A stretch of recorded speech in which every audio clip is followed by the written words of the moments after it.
Welcome to the Serious TV Drama Podcast, The Boys Edition.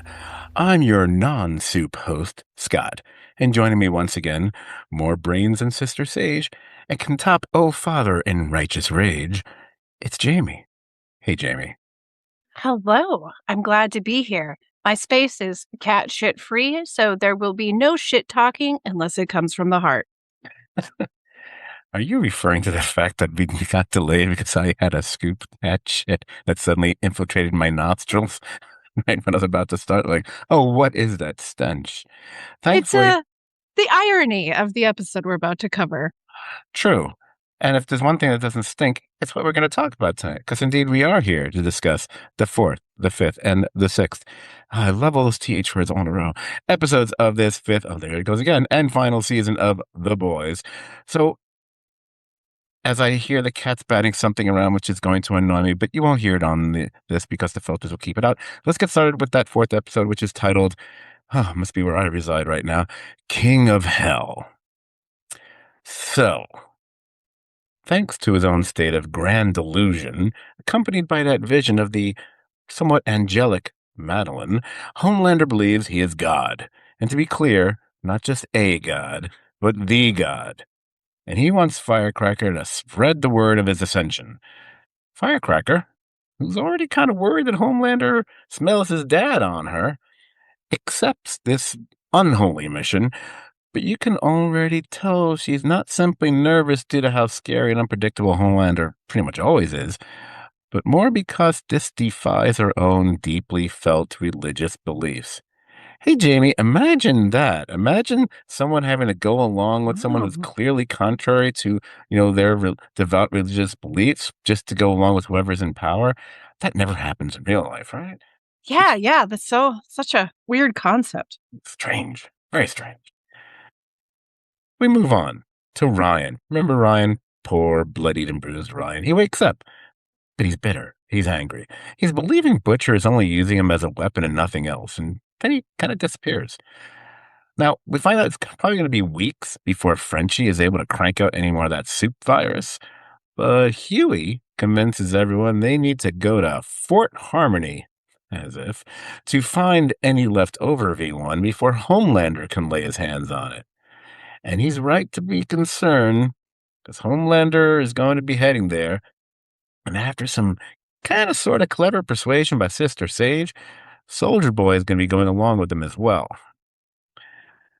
So when we get to when the squad actually gets to the fort, you notice they start acting oddly, even before they've even entered. And they see Mother's Milk is joking with Butcher about corpses, which is not very milky behavior. Huey is clearly losing patience with the absent Annie. In fact, he even refers to her as a bitch. Whoa. Also, can't help but notice there's a disturbing number of dead bodies of both humans and kind of other animals as well. Well, everywhere. Yeah, it's a bit like a corpse soup out there. Speaking of Annie, she's actually having a reunion of sorts with her dad and his family. And hey, it's Tim Daly. Nice piece of casting there, boys people, utilizing someone who was one of the prominent voices of the animated Superman series from nearly 30 years ago to play Starlight's dad. Pretty cool. Yeah, it's nice when your dad flies in from Nantucket for a visit. Wait, you saying he took wing there? Anyway, this family reunion doesn't go so well, primarily due to her brother Mason, who's pretty much anything but anti-soup. In fact, he calls the sheriff on her, bearing in mind her dad is also a peace officer, and he has to convince his colleague to let this go as she'll be leaving fairly soon. By the way, that's pretty much how I synopsize the entire Annie storyline, just like that. I mean, we can talk more about it later if we want to, but I feel that kind of covered it. I think it should be summed up with Mason, you narc. Yeah. Other side stories before we get back to Fort Harmony. I figure let's get them all out of the way now. Well, you got the Deep, and I guess we can call him Black Noir 2. They have an argument in Deep's podcast studio, as Noir is still pissed off at Deep for gassing him after the way Noir had been treating the Deep like a true friend this whole time. Threats ensue. Oh, by the way, does anyone remember I guess it was the previous season's podcast, I said the deep is going to become a bigger problem, a bigger threat, a bigger issue. I don't know if it counts or not, but when we get to a later episode, I think it does. Another side story. Oh, Ashley. Ashley, Ashley, the VP with the talking tumor on the back of her head. Well, we find her finishing up another session of apparently toy-filled sex, and that thing on the back of her head telepathically telling her that Oh Father's megachurch is in fact bankrupt. So they start arguing until Firecracker kind of bursts in. Everyone bursts in on people when they're in bed in this show. And she tries to confide in them about Homelander's out of control God complex. And somewhat later, during a brainstorming session, it's Firecracker who hits upon the idea and coining it the Democratic Church of Mm. America. It's scary how plausible that also sounds as far as the real world is concerned, Yep. especially with certain memes and whatnot. Okay, let's get back to Fort Harmony. As they descend through the levels of the fort, they're finding bodies, and they're noticing there's this weird fungus growing all over them. And they surmise that the V1 is somehow mutated to plants, creating perhaps an airborne virus that all these men became afflicted with, causing them to kill each other, because that's what the evidence seems to point to when they find these bodies. But they haven't seemed to become aware of just yet. This is slowly but surely happening to all of them because they're all getting more and more testy with each other. You even see something similar happen when Soldier Boy and Homelander get there, although they might have been that way towards each other regardless, so it's hard to really know if that's happening to them. But of course, Soldier Boy ends up trapping Homelander in a cell where he's being doused with such a high level of radiation, it even makes Homelander deathly ill. The boys, however, they find an open safe, and they deduce that the old-timey soup bomb site must have snagged the last of the V1. Then at this point, yeah, everybody starts fighting with each other. What a scene. Truly, just how I bet they all had a lot of fun with that one. They'll fight with each other, they're all chasing each other around, and at one point, I think while Butcher's hunting for Huey, that's when he finds Homelander trapped in that radioactive cell. Taunting happens, of course, because especially when you got Butcher and Homelander involved. But Homelander, even in his weakened state, is able to counter Butcher's jabs, including pointing out that his son survived, probably because, not, excuse me, there should be no probably there. It's just because he is the son of God. He goes on to realize Butcher doesn't have the virus after all. Now, at the same time, a little later, Frenchie unexpectedly runs into Soldier Boy. And I think unintentionally leads into what is actually the source of the parasitic fungus that is affecting them all. They come across something that was once a man, but is now this thing that's grafted to part of a plant encrusted wall. Soldier Boy recognizes the former man as Quinn, a former test subject of Dr. Vought, just the way Soldier Boy once was. Frenchie is able to manipulate Soldier Boy enough to set off his own bombastic bomb blast abilities, or the chest blast, some people call it, I guess, which incinerates Quinn and instantly stops the pervasive psychotic mood of everyone there at Fort Harmony. The boys get away. Soldier Boy's kind of depressed. He asks Homelander, who finds him, to kill him. Homelander doesn't bother.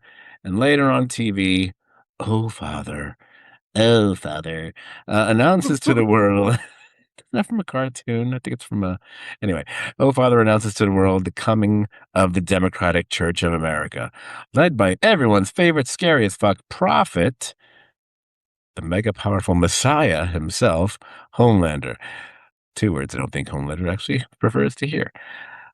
So, Jamie, that's the recap in a nutshell. Yeah, it a wild ride, crazy episode. Like I said, loved all of the toxoplasmos hate attack tag scene that we had. They got really creative in their the show always is incredibly creative with their deaths, as we will talk about in the next episode. But this is good to see our boys kind of in the same position against each other. So we're getting to see where their powers benefit each other. Um, Also, really, really happy for M that he is no longer being forced to wear dorky t-shirts. That's a relief. I'm sure he's happy to be out of the Britney Spears shirt. Um, yeah. Also, the bro versus Wade comment stuck Yeah, with me that was a good comment. and will stick with me for days and days and days. I'll say I kind of got a big kick out of the fact that the one person who's not affected at Fort Harmony is Frenchie, Yes. and Yeah. realizes it's because of all his previous Doing addiction all those issues, drugs, and you know? it keeps him immune. And also, even though I'm sure it was more of a reference to the video game than the HBO series, it Yes. was kind of funny to hear Huey do a shout out to The Last of Us on this. So I Yeah. kind of It's just The Walking Dead with mushrooms. exactly, exactly, which makes me think they're talking about the TV show because they're talking about The Walking Dead. Okay, so that was a quickie. Speaking of quickies, considering the title of the next episode, we can shift to that one because it's somewhat appropriately titled One Shots. Now, even though I'm sure everyone knows, I'll just say it anyway. The term one shots has been used in various media, but it's best known and possibly most often used in the world of comic books when you have these one-time standalone stories that focus on Mm. one character. These are usually used for things like, additional character building, backstories, retelling of origins, things of that nature. Now, in this episode, I believe it's broken up among 6 characters. Some we spend more time with than others. Some we expected to spend time with. Some not so much. So let's move on to the one that we shouldn't have been surprised we would be spending time with in this one, and that is Firecracker. Start off with Firecracker as she does a presentation for everyone about the Democratic Church of America. And that's where we see that Homelander does not like being referred to as the prophet. Mm-mm. He prefers either Savior or Lord. Also, it's pretty clear he doesn't really like being tied to the whole Christian God way of thinking and such. This isn't about Easter and his rising or anything like that. Uh-oh. But he is at least temporarily appeased when Firecracker presents him with his own Homelander Bible, because that's not Christian at all. God. Okay. Yep. Every leader deserves to have their own Bible, I guess. Oh yeah, I wonder, is there any such thing as any kind of leader in the world having a Bible? Surely not. Feel like I've heard that sometime in the last year or two. Sage also is concerned. This sort of thing, which flies in the face of so many religious beliefs, could cause more upheaval than they really want to be dealing with at this Mm-hmm. point. But Homelander dismisses those concerns, saying simply, some all the suits come back to America. They shouldn't be out there bothering with other countries anyway. Hmm. Hmm. Hmm. So Firecracker later meets with our former pastor, the Reverend Dupree, who is played by W. Earl Brown, one of our faves from things like Deadwood, amongst other things. Now, he's been having some local problems with a soup in his area named Praying Mantis, who's been desecrating his church, which hasn't been doing well at all with this whole ascension of the Democratic Church of America. Um, but his words kind of stick with Firecracker here because she's, a longtime believer and follower of Jesus Christ. She even had a Jesus action figure as a child. And as he points out, Homelander may be many things, but he ain't God. Mm. So later, she's still clearly upset and troubled after yet another sex session with Soldier Boy. I think she kind of swears that this will be the last time that happens. Soldier Boy clearly doesn't really care because, you know what, Soldier Boy probably gets him no matter what he does. I mean, will you look at the guy? She has a somewhat tense encounter then with Oh Father in Homelander's room. And later on, in her dressing room, she's crying. What can she do? She then finds out more about Praying Mantis, who has been attacking churches that have not fallen in line with the coming of Homelander, which obviously includes her own local church from her childhood that she talked about with her pastor earlier. But here's the thing. When she's on set of her own show, Truth Bomb, she reluctantly but clearly verbally tears down her former Oh God. church and nails her former pastor to the wall, declaring him to be a pedophile.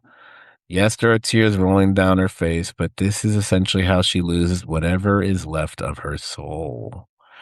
Oh God.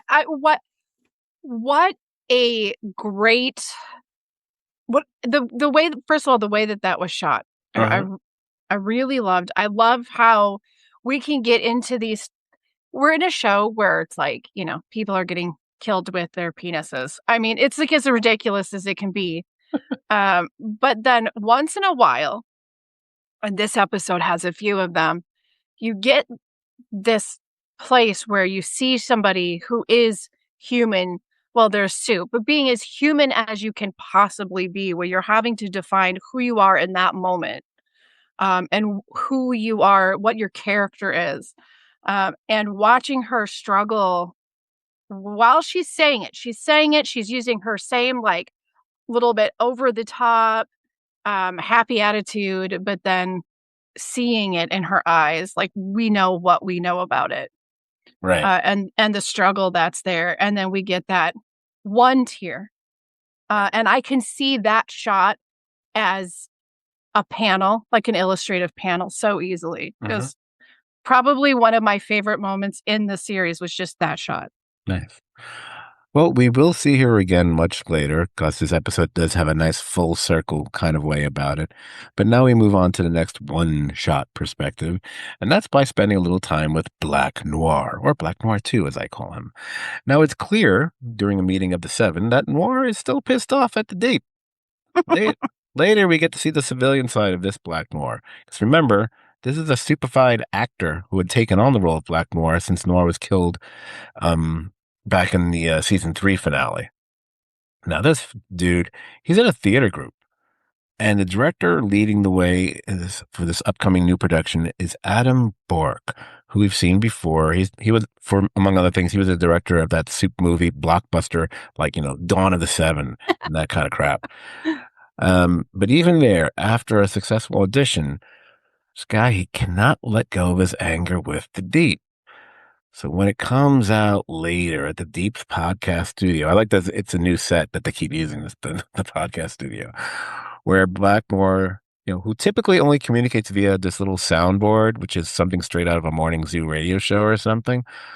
But this time, while Father is there, Black Noir finds his voice, so to speak, and presents the idea that Homelander can heal him, allow him to fly even, because apparently the suit can actually fly, but he's not able to do it as he's Black Noir, because Black Noir don't fly. Father is on board, but the Deep, not so much, as he's, a petty and envious little bitch. So, due to that, the Deep decides to have Adam Bork killed while he's on the toilet by a killer eel, of course. Oh, not the ass eel. Ugh. It's always suddenly I got hungry. Weird. Noir is enraged, confronts the Deep, but Deep plays the Homelander card, causing Black Noir to back down. For now, at least. Now, that story is probably the most self-contained one shot in the episode. Mhm. But then I thought, wait, I don't know if that's true. That might be applicable to the next one. Because the next segment, the one I doubt anyone was expecting, because now we're going to shift the one shot POV to terror. Yes. For any of you who are like, wait, terror? Who does terror? Terror, the dog. Hell, with the popularity of crypto, we should be happy it's not a soup dog. Anyway, the dog, terror, is having dreams where he's having sex with Homelander. Yep. And when the dog awakens, we see he's got an extremely defiled Homelander plush doll. So then Terror wanders around the headquarters of the boys. So what do we learn in his wanderings? Well, we hear that they haven't been able to track down bomb site as of yet. That's not really big news.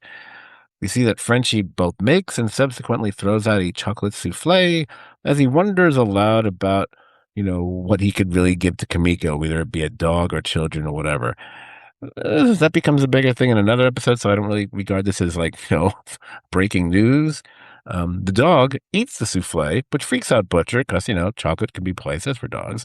And they induce the dog to vomit by pouring hydrogen peroxide down its gullet. Yep, Yep. and they're done that, actually. And that's a thing.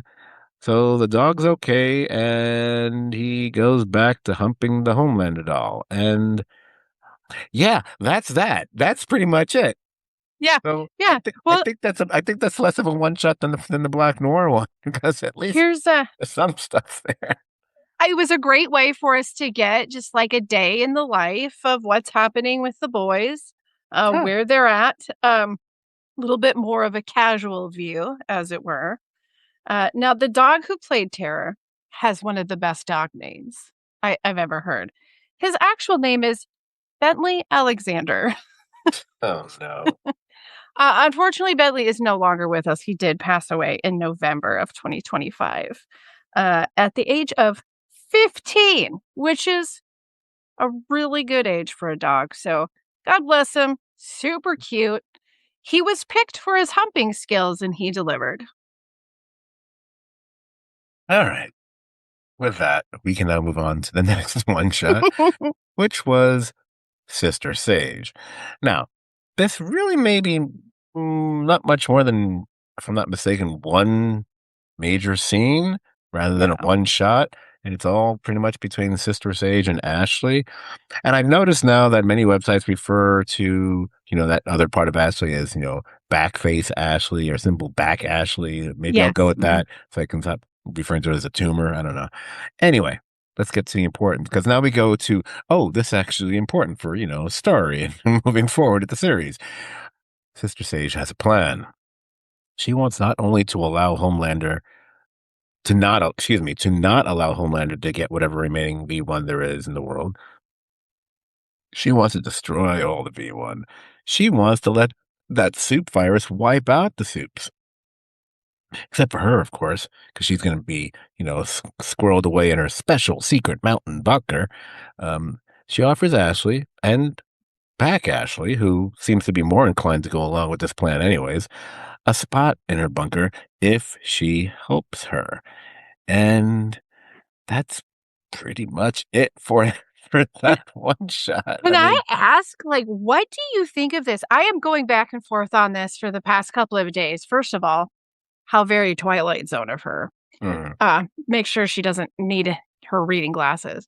But mm, there's something to this where it's like, how do you feel that about all of the chaos and death and carnage that has happened thus far and will continue to happen is riding on the back of somebody who just wants some peace and quiet so they can read. it works for me. I mean, I mean, geez, I mean, if it's going to work in any series, this is the one, but yeah. I mean, I don't think anyone think. Well, we already know this is not what happened, so it's kind of a moot point anyway. But I think it's mildly revealing of her character, although none of it's a surprise about her character. I mean, much like it's something that she and Homelander have in common. They are both pretty much, self-centered narcissists, mhm, whatever, yeah. who don't really care about other people. Um, but whereas Homelander wants love from everyone and devotion and loyalty, Sister Sage would be just as happy just being left the fuck alone. Yeah, She doesn't she doesn't want want to, any of it. don't have to deal with it. She doesn't want to deal with people. People are the disease. I mean, I can empathize with that feeling, but So let us move on to what is the next and last so called one shot in the show. And the lead of that story will be Soldier Boy. And kids, this is the crazy one. This is the bloody one. This is the one that might remind some of us of a movie or two. Especially, it made me think of a film from about 10, 15 years ago called This Is the End, which, not so coincidentally, was written and directed by Seth Rogen and Evan Rosenberg, who are producers of both this series and the Amazon Prime animated nihilistic superhero series Invincible, which, by the way, can be even more insanely violent than the boys ever can aspire to be, or any other live action series for that matter. But then you have this segment. Oh boy, Soldier Boy. Soldier Boy tricks Stan Edgar into telling them that the one person who might be able to help them track down any remaining V1 would be another soup who's kind of gone Hollywood, as well as maybe got a little deep into the drug scene. That would be Mr. Marathon, the speedster. Homelander and Soldier Boy arrive at Mr. Marathon's place, and that's when we discover that Mr. Marathon is played by Jared Padalecki. So we finally get the supernatural reunion here, which makes even more sense when you realize the creator of this TV series is Eric Kripke, who was the person behind Supernatural. More on that a little bit later. Anyway, Mr. Marathon was once the speedster in the Seven, but he lost a race to A Train and thus lost his spot on the team. He takes Soldier Boy and Homelander on a brief tour of his house, which they could care less about. We'll talk a bit more about the decor of that house a little later. I'm not going to. I'll save that for post synopsis. They even stop briefly at a celebrity poker game he has going on downstairs, which features one other soup named Mal Chemical, who is also played by a Supernatural alum, the actor Misha Collins.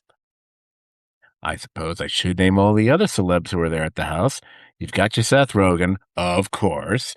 Will Forte, so happy to see him here.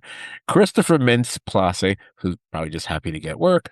Kumail Nanjiani, and later we also see that Craig Robinson is walking about. Briefly. Briefly, very briefly.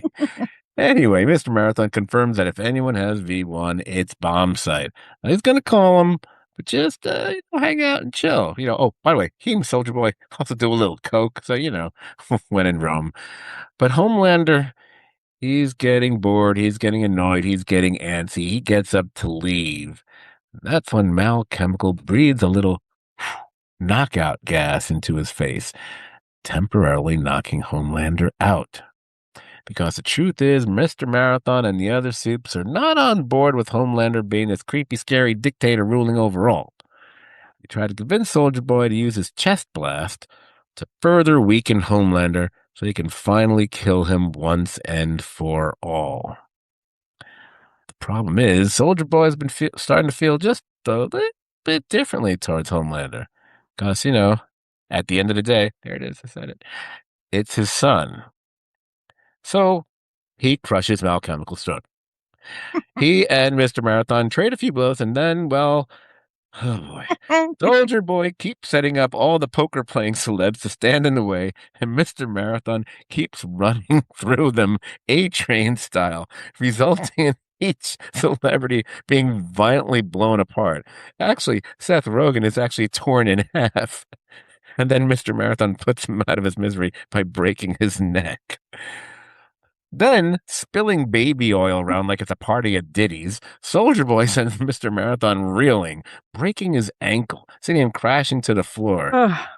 Mr. Marathon swears what he said was true, that Bomb Sight is definitely the guy who'd have the V1, but this conversation is abruptly ended by an awakened Homelander, who crushes Mr. Marathon's head and face under his boot heel.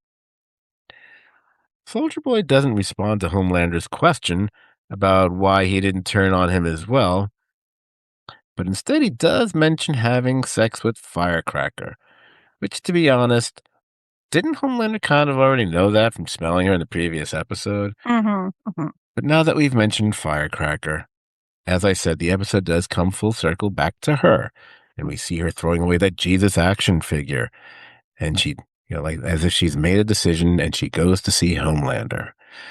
But Homelander, who's not a warm guy to begin with, and he's especially icy to her.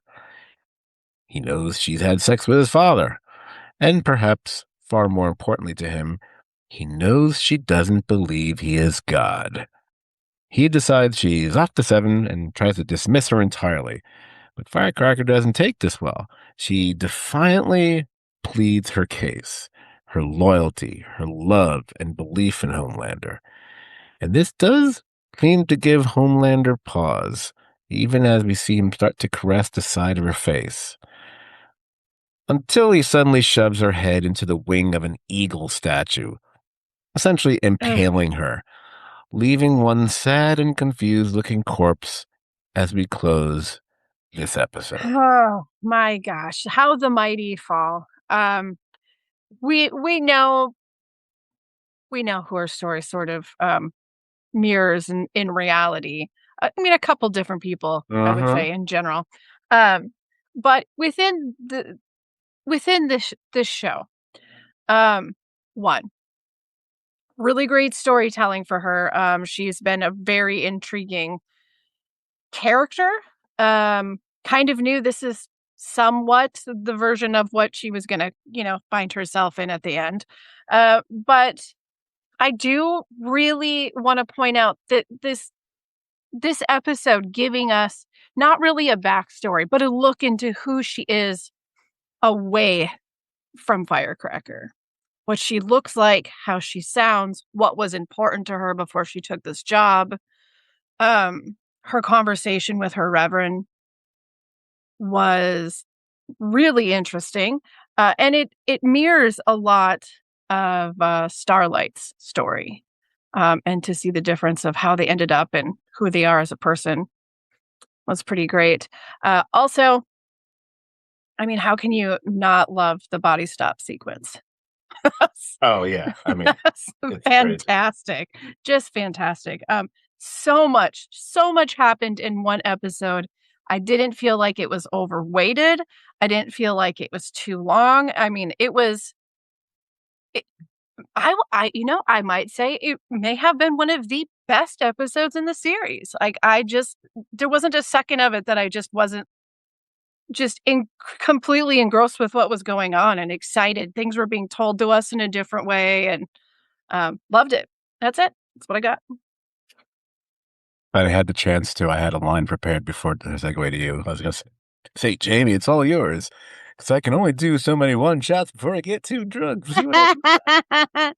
All right. Ah. So, can I just say that of all the episodes of this season, and possibly the past few, I kind of loved how chock full of Easter eggs, winking at so much in Mhm. the real world. I will try to highlight a bunch here before we Oh, come okay. to the last of the 3 episodes. Okay, so I'm gonna zip through these. A lot of this I'm taking off the boys wiki because they had a lot of the information there, which was nice. I do like. I also even like seeing the names of the characters, like in a poster for one of Mr. Marathon's movies, known as Mr. Marathon Around the Speedyverse. We'll get to that in a second. We see 3 soups are credited: Mindstorm, Muzzletov, and Minddroid. There's a character named Muzzletov. That's fantastic. I want I want to see Muzzletov. Okay, then you have another one for again, I had mentioned Supernatural before, and we knew the guy behind this show was the Yep. guy who created Supernatural, hence and that's why people got excited. One of the reasons people got excited when they cast Jensen Ackles, and we all knew it's only a matter of time before they cast the brother, Yeah. and we've already had Jeffrey Dean Morgan on because he's also Yep. played a major part on that show, and now we had Misha Collins. Yeah, a lot of people on that show. Jensen, the title on the poster: Ghost Runner 2 Supernatural Speedster. Hey, look, Supernatural. Okay, among the mentioned celebrities that are outed for being supposedly Starlight supporters are Aziz Ansari, Macaulay Culkin, Joaquin Phoenix, Kiefer Sutherland, Meryl Streep, Benedict Cumberbatch, and Benedict Wong. Interesting. Okay. Will Forte mentioned he was the one who outed Channing Tatum, and he also mentions that Bill Hader was executed. You know they love getting the Bill Hader thing, and Forte had to love doing that. Now, this is I got to read this exactly as they say because I really got a big kick out of this from this point on. Homelander derisively mentions Sony Pictures and points out that Marathon's Mhm. films are not even in the VCU. This is clearly a jab at Sony and their Sony Spider-Man universe. You know, those films that feature all the different Spider-Man characters that are outside the Marvel Cinematic Universe. And also famous for their, as to reading it here, famous for their awful box office and critical reception. Which is kind of mean, but true. Marathon's movie posters poke fun at several superhero concepts. Like we said, the Into the Speedyverse is a clear take on the Into the Spider-Verse movies. One is clearly referencing Madam Web. Another one is called Vampire Hunter, which could be a joke at Jared Padalecki's Sam Winchester, who hunted vampires often on that show. But it's also really a reference to Craven the Hunter. Just seeing if there's anything else here. Oh, there is another thing. I'll just say this one last one because it's the last supernatural thing, and only a real fan of the show or someone who actually watched it. I watched like several episodes of it many years ago. I never got back to it because someone told me there's like 8,000 episodes. I went, no, I'm not going to bother. Um, Marathon says, so get this before explaining something to Soldier Boy. So get this, or simply get this, is one of Sam Winchester's signature phrases on Supernatural, often before introducing the backstory on the Monster of the Week. So, so that's a pretty good one there. It's All good right. stuff. I would I think it would be missed if we didn't mention in the room filled with Puff Baby oil. Mhm. I just thought we needed to All right. bring that out, you know? Yeah. Well, yeah, that's it's funny because when I wrote the Diddy line, I had forgotten about the puff thing, which is clearly just to make sure you didn't lose that reference. So let's make our way to the sixth episode. Let's do that. The title is "Though the Heavens Fall," and that last episode was murder to try to recap. So let's see if we can get through this one in short order here. The boys track down the legend, who we've met before. Mhm. Guy who was played by Paul Reiser. This was the guy who years and years ago worked for VOD as the senior VP of hero management. He worked with Hollywood celebrities as well as superheroes, produced films. He dove deep into the pervasive sex and drug culture of the entertainment biz. And now he's literally working at a movie theater, being bossed around by a kid a third his age. He says another old timer soup, who was among his apparent many sexual conquests back in his day, a woman whose alias was Golden Geisha, she would be able to contact Bomb Site if anybody could. So they head to a nursing home for soups, that is, to try to convince Golden Geisha to help them. But after she blows him off, well, they fight off a few other older soups, including one with the saddest and freakiest balls one could ever imagine. And they kidnap her, hoping to lure Bombsight to them, as Golden Geisha was once the love of his life. We learn that she actually refused to take the old V1, although it would have granted her immortality as well as slowed down, in fact, even stopped the aging process. But she never wanted that. She didn't want to live forever, only to watch everyone around her die. She felt it would cheapen the experience of life itself. Frenchie subsequently realizes this is the way Kamiko and Annie feel as well. Oh, I shouldn't fail to mention that Sister Sage pops up at the boys' lair, and although they obviously don't trust her, they do believe she doesn't want Homelander to get the V1 either. So this is all to lure Bombsight to them in hopes of getting the V1 in exchange for Golden Geisha, who I guess has the power to create force fields, or so it appears. Well, Bombsight does show up, but he ends up going on the offensive, knocking Butcher and Kimiko through walls and all around. Meanwhile, during all this, Homelander and Soldier Boy are diverted to a different location. It turns out this was so Soldier Boy would see a laptop that has a clip of Homelander being given oral from a dying and apparently stumpy Stormfront. So this is, Mm. yeah, I do seem to have a memory there was some, we'd already gotten an indication about this, or this, yeah, which is kind of, because she's, basically just ahead. Stormfront, who was the love of Soldier Boy's life. As he says it, Homelander knew her for minutes. He loved her for decades. Homelander also realizes Sage has set this up and has in fact betrayed him. Soldier Boy leaves on his own. Homelander tracks down the legend himself and is then led to, the boy's headquarters. He comes across a Taco Bell receipt, which he knows is Sage's way of taunting him. While they're there, Homelander has kind of a mini emotional breakdown, at least by his standards. And the legend tries to comfort him, even knowing there's no way Homelander is going to let him live. But he does. So he can sense there's no fear, there's no bullshit coming from the legend. This villainous hero also latches onto a piece of information he does get from the legend about Golden Geisha, that she was a spokesperson once for Vought Alert, the soup version of, Life Alert, the I've fallen and I can't get up thing. And that is how Homelander is able to track down where everybody else is. But Soldier Boy gets there first. He was invited by Sage, and after not seeing each other for, I think they say 80 years or so, Mhm. Bomb Sight and Soldier Boy proceed to have a massive, major drag-out fight, seemingly to the death, until, well, it looks like it's mercy all around in this episode. Soldier Boy even offers to burn the compound V from Bomb Sight's body, which would effectively make him mortal again, and that way he could live out the rest of his days, presumably with Golden Geisha, even though there's still an age disparity, but okay, sure. By the way, that chest blast of Soldier Boys apparently is just a solvent and a solver and a solution for everything. Sure is handy. Crazy. But wait, I did forget about something, so let's rewind. I forgot about the Deep.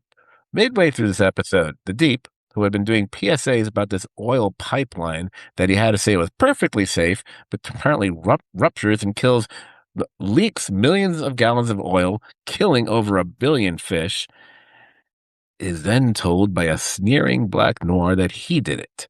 And that was revenge for the Deep killing Adam Bork and screwing, with his dream, his acting career in that previous episode.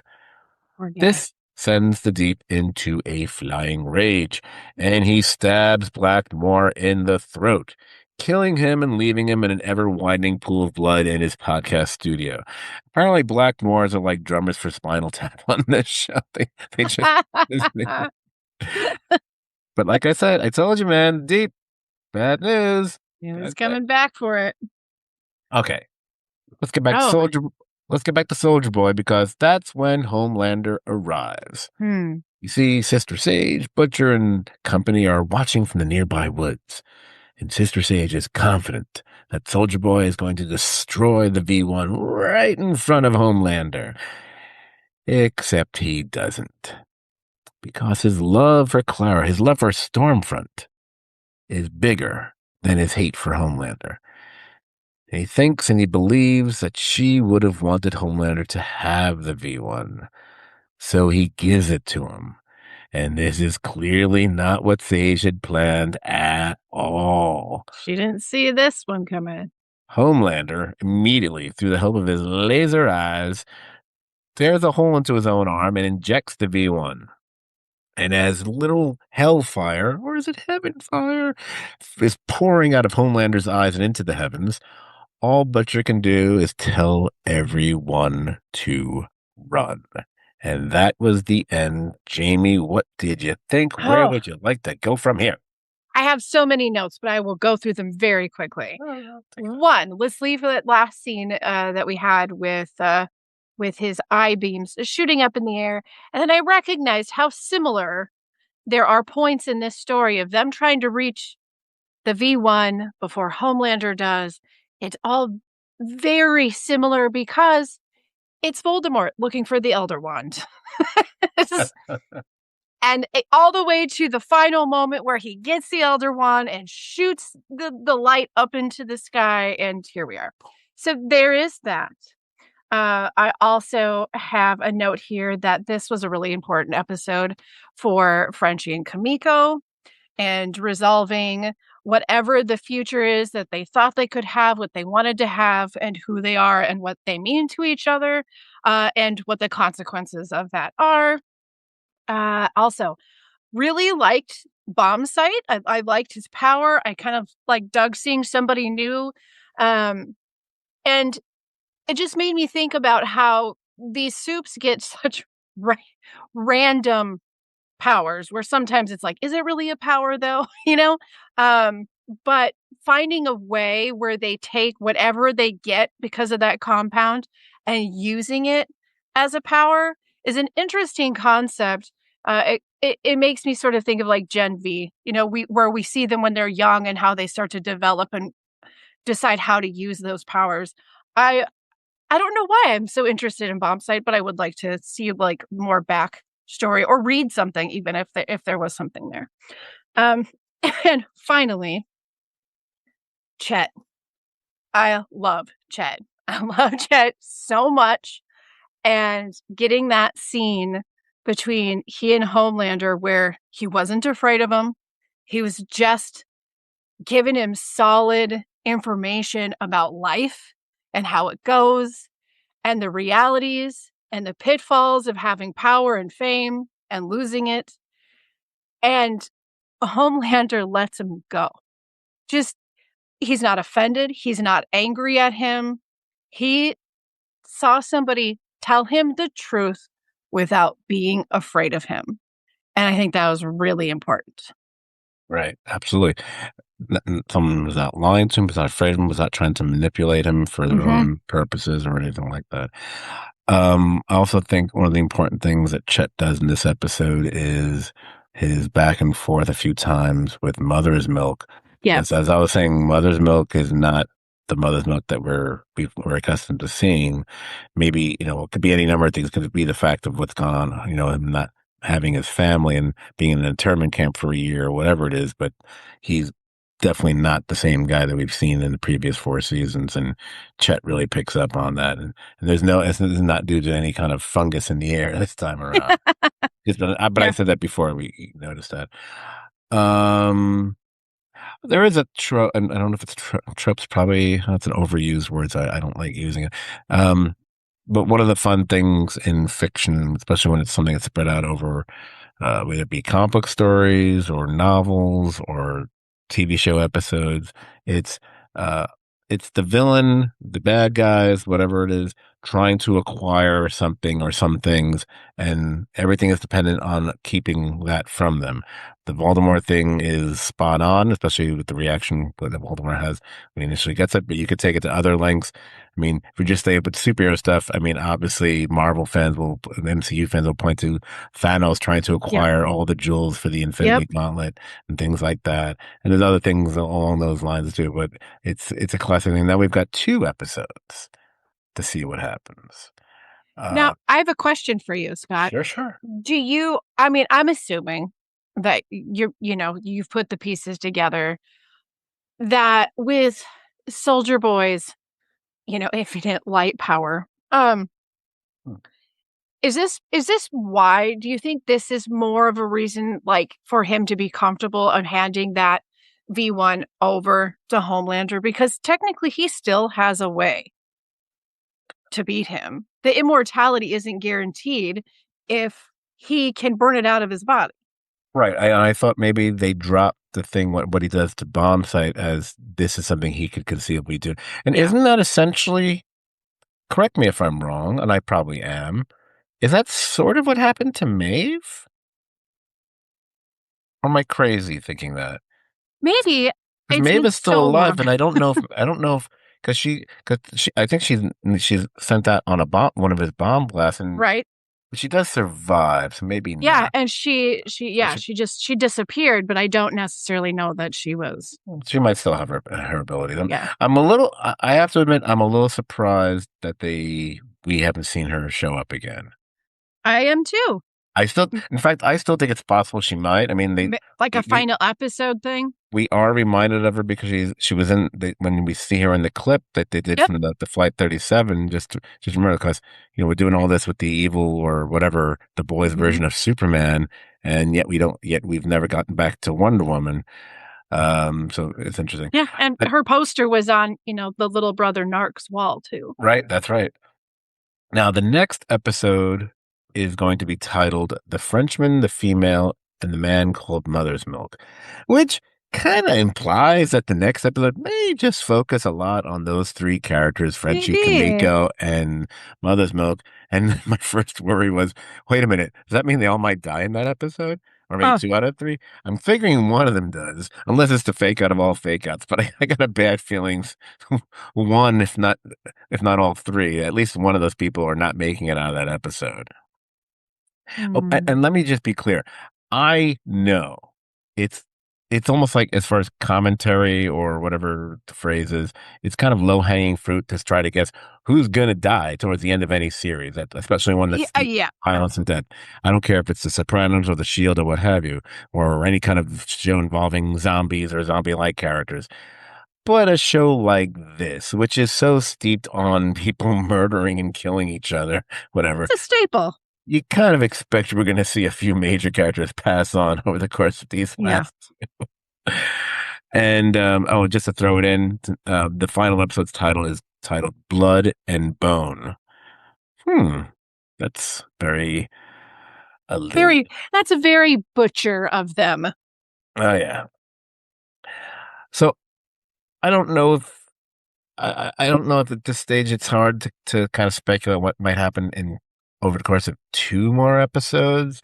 I mean, beyond saying I get the bad feeling by having those three characters' names be Yeah. the title or referring to them makes me think this may be, drawing the curtain on, it could possibly be drawing the curtain on all three actually, because I could totally see that happening because we still have, guess what? We still have all the actual major characters because, the major, no offense to them, Yep. 'cause those are great characters, but it's Butcher, it's Huey, it's Annie, and, on one side, and it's Homelander. Well, it's just Homelander really on the other side. They're all Um, kind of taking each other out at this point, So so I would not be surprised. I think this maybe the surprise might be in just how it should happen. You figure one's going to be some sort of a sacrifice or something like that, so it might be taking out someone out of the on the other side as well. But it has to make sense. So also, who's left of the seven right now? Because now I'm getting kind of confused that there's we seven, got the Deep. the Deep and Homelander and who? Because I there's no think that's Firecracker. well, Sage is part of the seven now, right? So Well, again, but now she's not because she yeah, just. not anymore. She's kicked out of that club. So right now, there's no Firecracker, there's no Sage, and there's no Black Noir. All that Taco Bell taunting really pisses a man So that's off. one, two, three.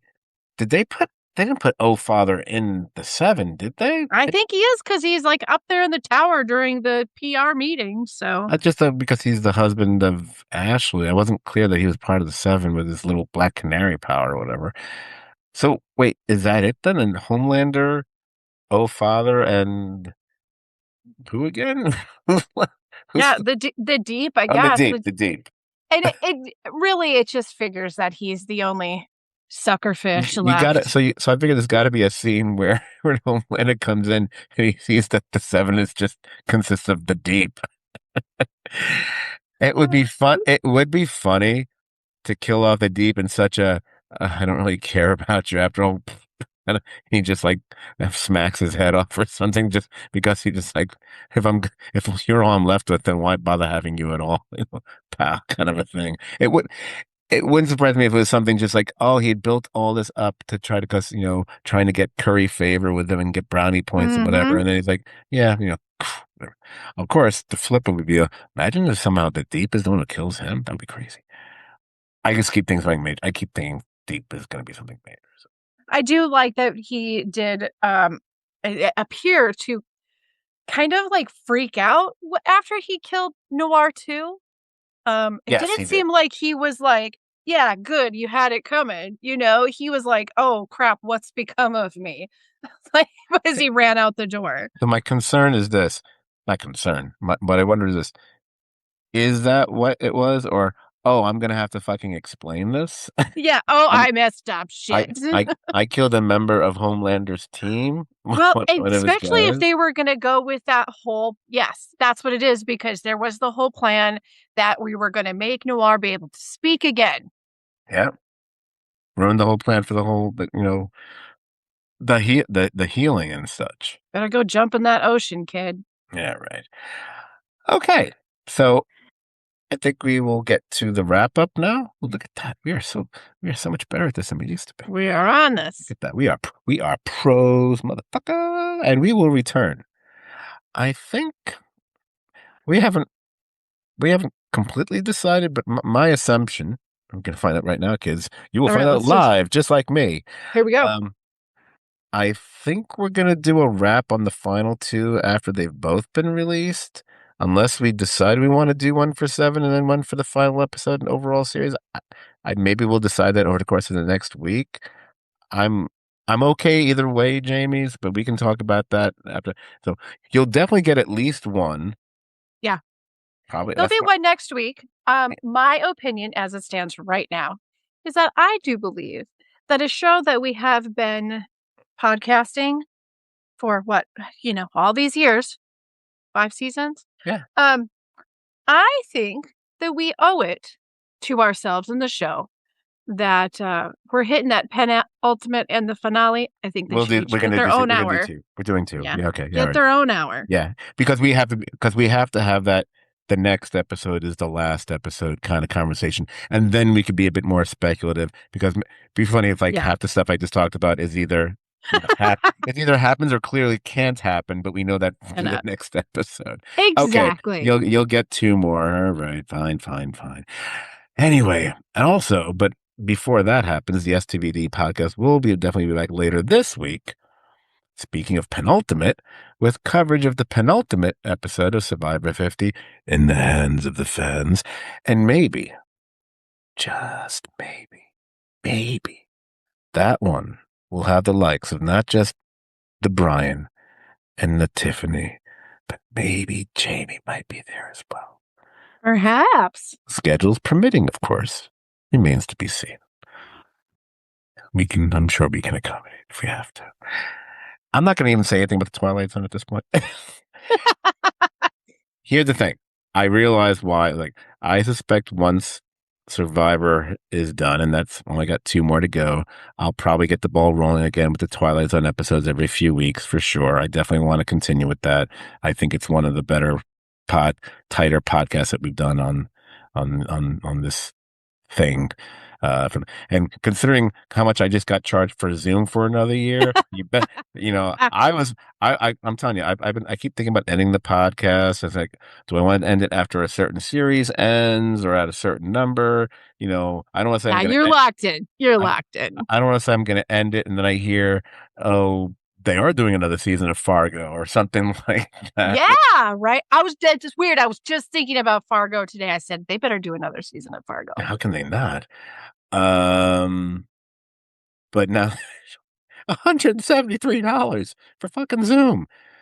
I'm gonna start. No more. I'm not calling people anymore. You're gonna start getting those commercials going, buddy. Calling you. Oh, I gotta. I don't. Let's just start making our own commercials just for fun. Well, there were a couple podcasts I did which actually have a couple fake commercials. What was it for? Was it for belt loops or so? Or I can't remember. Cumberbuns was something very funny, and it was actually an inside joke, and I won't say anything more because I have this weird feeling the person who the inside joke was on listens to the podcast. So let me move on. What else is left? Yeah, well, look, you know where to find us on the social media. And if you don't, just Google Serious TV Drama Podcast. You'll figure it out. You're clearly either very smart or very misguided because you're already listening to us now. Yeah, how'd you get here, really? So, Jamie, thank you so much for joining me once again and bringing your kind of bursting with fun, effervescent quality that you always bring to the podcast here. Yeah, they don't call me Bang Girl for nothing, buddy. Excuse me? I'm the wrong And that person is to an say inside that to. joke if you've ever listened to my Survivor podcast. See, now I'm gonna have to listen. Oh, I gotta sit through those other two or three or whatever it is now. You gotta do it, I guess. Or, when we're done recording, I can just cue you in. Is it gonna be one of the? Can you tell me when it's not gonna be one of the sorority girl specials or whatever? Yeah, she doesn't listen. She'll never hear that. She'll never know. Unless someone's like, "Ooh, here's a voice clip. Did you hear what he said?" Anyway. Yeah, it's all fun and games here, folks. Until someone unfriends you on Facebook. Anyway. And finally, thanks to the listeners for allowing us to hopefully entertain you, or at least enhance your appreciation of the boys just a smidge more. With all that said, hey, I was just referring to it, so what the fuck? I'll take a page from my own book, doing the Twilight Zone podcast, and simply end this by saying thank you and good night.